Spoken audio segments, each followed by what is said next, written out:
Hey friends, so this is a video I've been very much looking forward to doing. It's comparing eBay versus Poshmark. Now, as I've stated in previous videos, I double listed everything. So I listed everything on eBay and Poshmark. I really wouldn't recommend doing that to start out. Honestly, I would just start with one platform, and then as you feel comfortable, go ahead and switch to the other one. If you feel adventuresome and brave and you just want to double list everything to start, more power to you. I'm notoriously anti-new platforms. I don't like it. I don't like it at all. I resisted going from MySpace to Facebook. I resisted Twitter. I resisted Instagram. I just got an Instagram this past year. I don't like new platforms. MeWe, I don't like it. I started out just doing eBay, and I did that for years and years and years and years. And then my mentor was like, Cheryl, you need to start selling on Poshmark and double list everything. And I was like, no, I don't like new things. She's like, Cheryl, no, you really, really need to list on Poshmark. I finally was like, okay, fine, I'll do Poshmark. So I signed up. I ended up selling so much more on Poshmark than I did eBay. I couldn't even believe it. And what was really interesting is that she, my mentor, she didn't sell as much on Poshmark as she did on eBay. So that has always been a mystery to both of us. We're like, why is that? I don't know. So I want to go over the differences between the two, so then you can make an informed judgment call of what will work for you, or at least get a good idea. So things I love about Poshmark. One, they are so good about looking at every claim that is opened.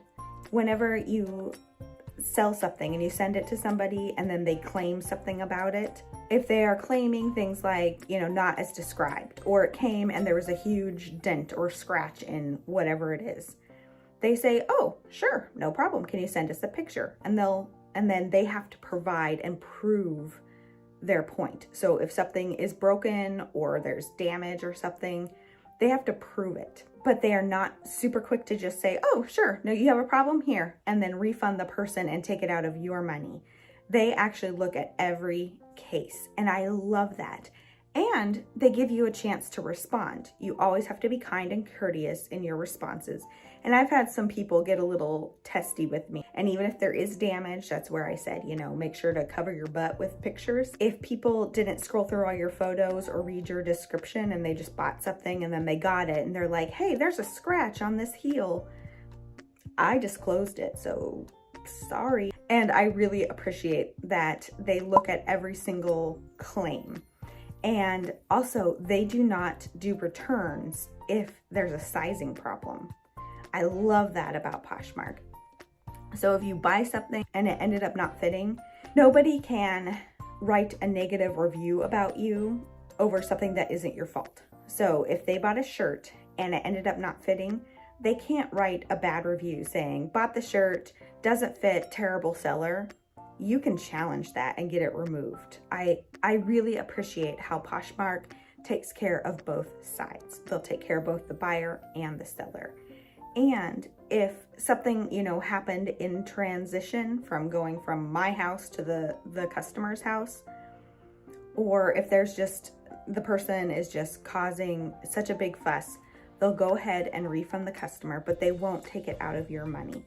If you screwed up, then they'll take it out of your pot of money. If you didn't disclose something, then they're gonna call you out for it. If you didn't write in your description, has weird, funky smell, don't sell anything that has a weird, funky smell. But if you didn't write something in there and then the customer got it and complains about it, then sorry, you will be held responsible for that, as you should. You need to be honest and cultivate a really, really trustworthy relationship with your customers. They're very, very fair, and they listen to both sides of the story. And because they take the step to make customers prove their point, it really filters out the people that just want stuff for free. And you will encounter that. It's so frustrating. It doesn't happen a lot, but it does happen occasionally where somebody orders stuff and then they just cause a huge fuss about it. And here's just a small little sidebar tip. If there's somebody asking you a ton of questions about something, you don't want to sell it to them. Like, block them. You can do that. on both eBay and Poshmark, because 100% without fail, if there's somebody asking you a whole bunch of weird questions like, hey, can you take a different angle? I'm like, nope, I provided every single possible way that you could look at this item. No, I'm not taking any extra photos. Or if they ask you to try it on, if they pepper you with just weird questions like, does this feel more like a 7 or a 7.5? Is it really a wide or is it extra wide? Can you measure the inside? You know, if they just start asking you questions about garments, they want some weird measurement, you do not want to sell it to them, because I guarantee you they will complain and they will want their money back. Those are the people that just want something for free. It's just the fact of the matter. So Poshmark really goes out of their way to help weed out those people. eBay does not. eBay very rarely sides with the seller. Very rarely. I mean, very rarely. They care more about their customers.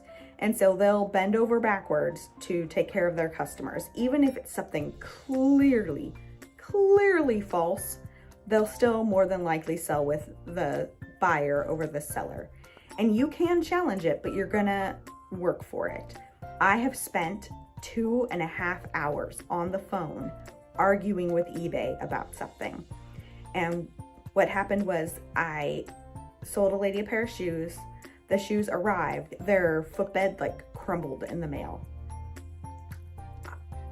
I had no control over that. I didn't sell it that way. Whenever I put it in the bag, it was an intact footbed. What happened in transit? I don't know. But, you know, a person opened up a claim against me because it arrived damaged. And that's fair. But then eBay's like, oh, yep. And then they refunded them out of my account their money back. And I was like, no. I didn't send a defect product. I don't know what happened in the mail. Not my problem. You know, it sucks. I do agree that they deserve a refund, but not out of my account, because I didn't do anything wrong. And I fought and fought and fought. I'm the type of person where doing things right and being fair is very important to me. I'm the youngest of my family, so inequality and fairness is very, very important to me. And if something isn't fair, I will fight tooth and nail, even if it's not even about me. It could be about somebody else, and I will stand up for that person. I could hate your guts, but if I feel as though you were treated poorly and unfairly, I will stand up for you. It's just who I am. So, you know, I fought and fought and fought with eBay about that. And they had already refunded the customer, but then they ended up refunding me because I just was like, can I talk to a supervisor? Can I talk to a supervisor? Sorry, I need to talk to a supervisor. Who else can help me with this? Because clearly you're not gonna. It was totally a Karen before it was even a thing on them, because it just was not right. And there's been a couple other times where I've challenged a dispute that was made and ruled in the buyer's favor in eBay. Sometimes I won, sometimes I didn't. That is one serious factor that I would consider in deciding which platform you're going to use. Poshmark is significantly more fair to both sides than eBay is. eBay is very much one-sided towards the buyers over the sellers. And that's really just an unfortunate thing. The second thing is that I love about Poshmark is they don't ask for a ton of information. Whenever you go through the videos that I walk you through exactly step by step, I show you my screen of how to list on eBay and how to list on Poshmark, you will see that Poshmark is way, way simpler to list on. They don't ask a ton of questions like the material style, the sleeve length, the sleeve type, the skirt type. They don't go into a bazillion details. And I like that because I just want to list and move on. List, move on, list, move on. However, on the opposite side, eBay, because they do ask all those questions, you're gonna really see how that can increase your chances of people finding your listing by filling in the very specific things. So it's kind of a double-edged sword. So it's a matter of quick and easy, less chances of being found, or a little bit longer increase your chances of being found. So it's up to you what you want to do.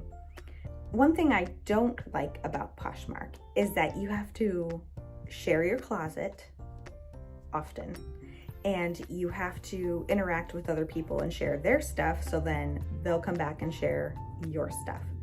And whenever you're going through Poshmark, you'll see little ads that people make on their pages that say, if you share 5, I'll share your 5, or however many it is, 10, 20, whatever it is. And so I like that it's communal based. I like interacting with people. I'm a total extrovert. I love people. I love interacting with people. I love looking at other people's stuff. I love it. But at the same time, one negative thing about Poshmark is you have to share your closet often and other people's closet often and have other people follow you. It's kind of like Instagram where you need people to follow you. And so you have to go out and follow other people and share other people's stuff. And so it's kind of time consuming in that way. You know, whenever you're first starting out, sharing your closet, it's fine whenever you only have like 15 or 20 things. But whenever you have like 1,000 like I did, no. I would rather gouge out my eyeballs than sit and share each and every single thing. It drives me nuts. Absolutely nuts. And they have a program where you can share all at once, but you still have to click every single listing. And I hated it. I don't want to spend my time doing that. It's not my jam. I don't like it. We'll talk about how to solve that problem soon. But Poshmark, you do have to go through and make the effort of sharing other people's stuff and interacting with people to build up your following. They have a program called Poshmark Ambassador, which I am. I'm actually Ambassador level 2. And, you know, they give you a very specific list of parameters of what you have to do to become a Poshmark Ambassador. You have to share a certain amount. You have to interact with new people. You have to list a certain amount. They give you all these requirements to become a Poshmark ambassador. And I've seen mixed reviews on my journey. I've watched other YouTubers talk about, you know, what to do, how to do whatever. And I've gotten a mixed bag of information back. So some people say get your Posh ambassador as quickly as possible because that's going to keep you up in the algorithms. Other people say, no, you don't have to. It's up to you. I went ahead and just spent like a week and just did it. I just shared. I did all the things. I just plowed through it. But that's my personality type. That's what I do. I'm a doer. And so I was like, nope, I want that. I'm going to get it. Bam. And so I just went through the list and did all the stuff that it said that I had to do. eBay doesn't require you to follow other people. Like, it's just put your stuff out there and just let it ride. Hopefully somebody will stumble across your closet. And so if you're looking for something significantly easier and less maintenance-y, eBay is the way to go. Poshmark does require daily maintenance. However, here's the solution. Whenever I first started with Poshmark, I was going through and just sharing my closet, share. It was so boring and I hated it. I even had my kids do it for me. I was like, hey, I'll give you $2 if you do this. And they're like, okay, because at that time they were small enough that $2 might as well have been $200. So, you know, my oldest daughter, she would just go through and share for me. I loved it. But she would do it for a few minutes and then just get so bored. And I'm like, yeah, I feel you. It's okay, go play. So my mentor told me about hiring a virtual assistant.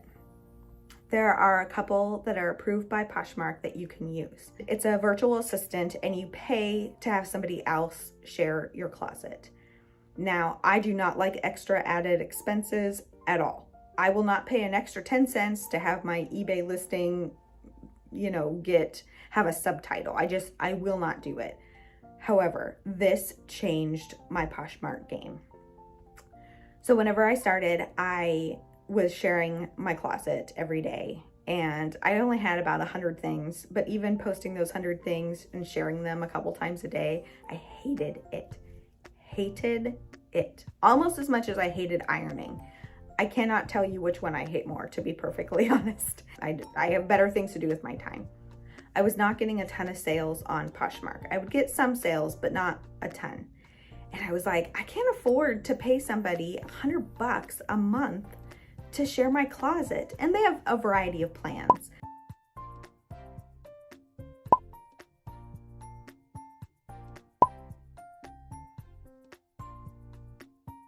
But the one that I wanted that was the most helpful for me was $100 a month. It was like $97, I think. If you subscribe, then you save more. And they always have sales, which is great.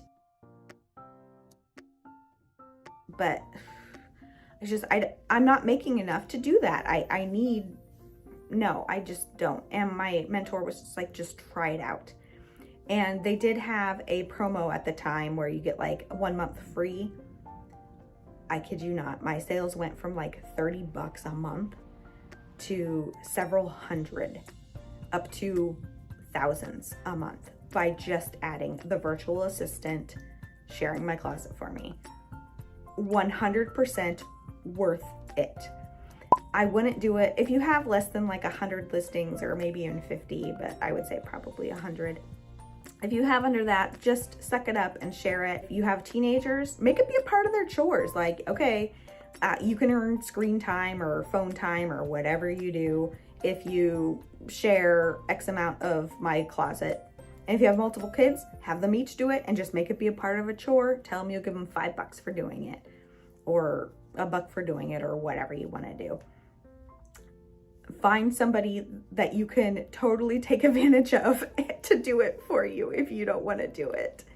You know, and by take advantage, I mean use a kid, because kids, they're spoiled. Mine are. I'm like, you can suck it up and you can do this for me. I let you live here and eat. You can share my closet for me. You know, just whatever you can do, just do that. And if it is just you sharing it, do it. Do it in the morning while you're drinking a cup of coffee. And then in the late afternoon, whenever you're drinking your second cup of coffee because you want to go take a nap and you need a little cup of coffee, do that. Whatever it is, just do it. But once you have over 100 listings, I would definitely look into the virtual assistant, and I will post a link in the resource center. If there's a promo code that I can give you, I will post it and I'll keep that page updated for you. Just your sales will increase so much if you use a virtual assistant to post your closet for you. You get a certain amount of clicks. So you can determine, okay, I want 500 to go to my closet every day. I want 100 to new followers and 200 to sharing other people's closet. And they'll go in and they'll do it for you. So you do not have to waste your time. I am telling you, this is an invaluable service. You want to have this.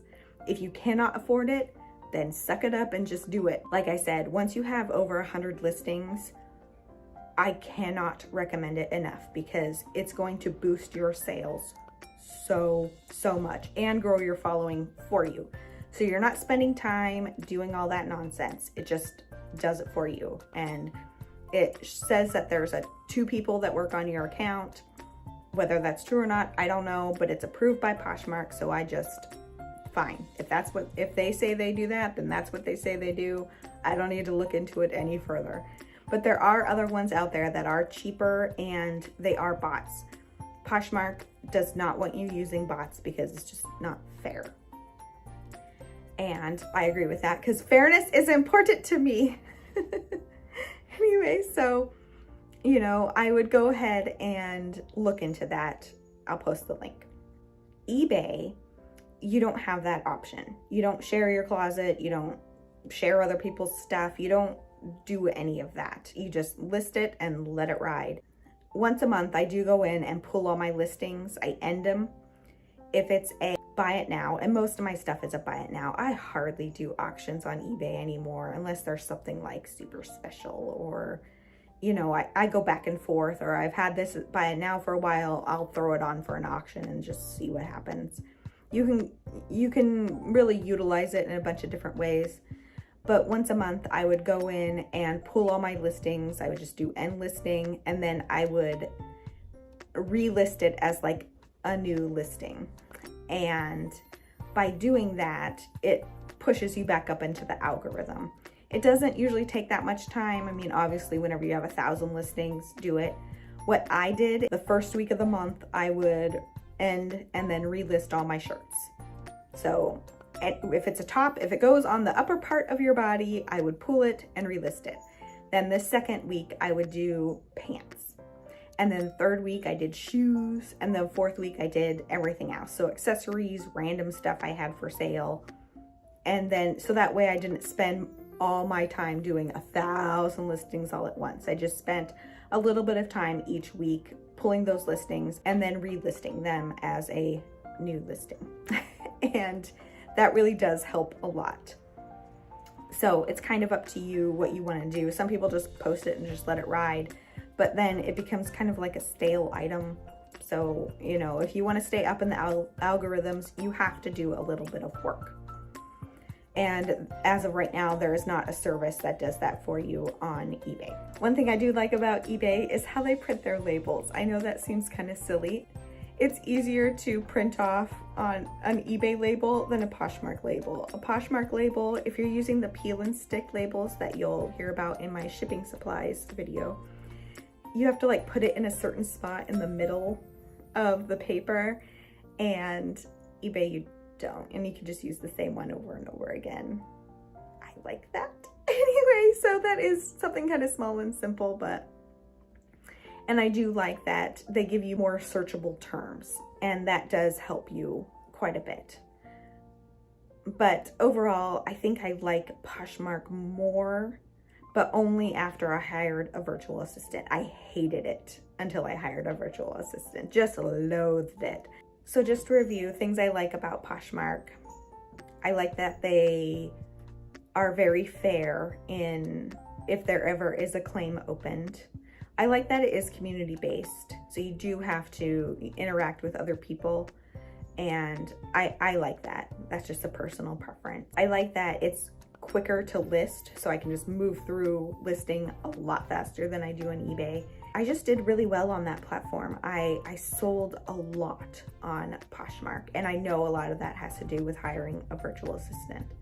Now, the negatives of it is you have to spend money to make money, and hiring a virtual assistant seems super, super scary, but it will increase your profitability a lot. I mean, a lot.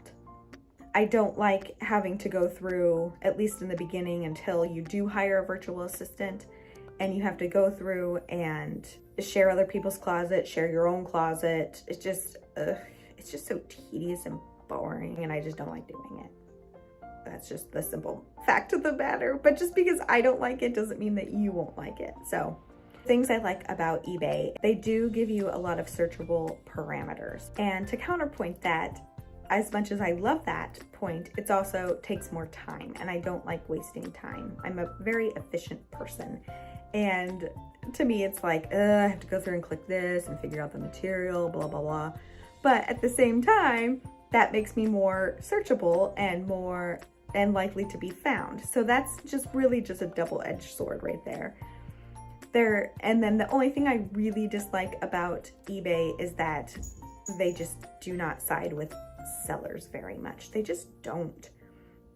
And so if something happens, somebody does open up a claim against you for whatever reason, you know, you just kind of, I don't like it. They in general just don't usually side with sellers, and I don't like that because I'm a seller and I want you to be on my side. Oh, I remembered something. So if somebody leaves you a bad review, you can challenge it, and they did open up a thing where you can reply to it. So if somebody says, terrible seller, item is defective and doesn't work, do not buy from this person, you can reply now. And that's not something that they used to do. You can reply and say, I'm very sorry. I wish you would have contacted me so we could have worked something out. So then it kind of makes them look like a jerk, because to be perfectly honest, they're probably jerks. And they probably didn't contact you. They just left a dirty review and, you know, didn't even try to work with you or fix it. And so you can, you know, whatever. And if somebody does leave you a dirty review, just always be kind back. Just say, oh, I'm really sorry to hear that. I wish you would have contacted me so that way we could have worked something out. I'm really sorry that you had an unfortunate experience, and just let it go at that. If you go into like defense mode where you're like, yeah, well, you should have, blah, blah, blah, it makes you look bad, and you don't want that. Your reputation is everything on both platforms.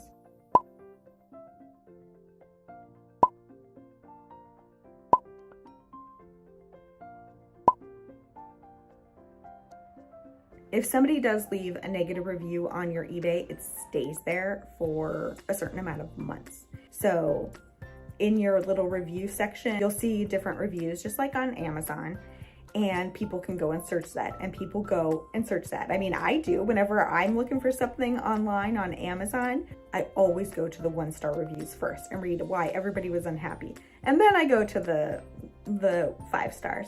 And I also look at the ratios, the percentages. So if it's like 1% gives 1 star, but 99% gives 5 stars, then you know you have your answer, and there's just some cranky people out there. Or, there was an honest mistake made by the seller. That happens, but everybody does it. Let's just be honest. But they stay on your account. Now with Poshmark, you can challenge to have them removed, and you can on eBay too.